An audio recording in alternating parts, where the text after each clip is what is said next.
He said he was flying out for a 3-day conference in Dallas, some fintech thing I barely pretended to understand.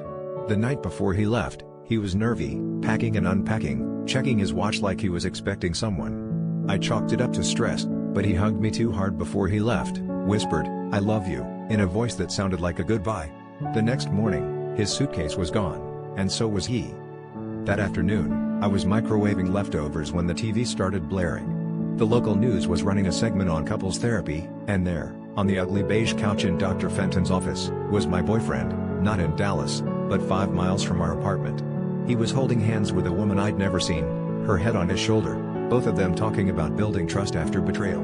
The camera zoomed in as she wiped a tear from her cheek. I dropped my fork and just stared, numb and shaking, as the segment ended with them embracing, the therapist nodding solemnly. That night, I didn't text or call. I sat in the dark, scrolling through old photos, replaying every argument, every convenient work trip. My mind was a tornado. Was this some elaborate role play? Was he cheating? Was I just the side character in their story? When he finally came home, suitcase in tow, I asked him how Dallas was.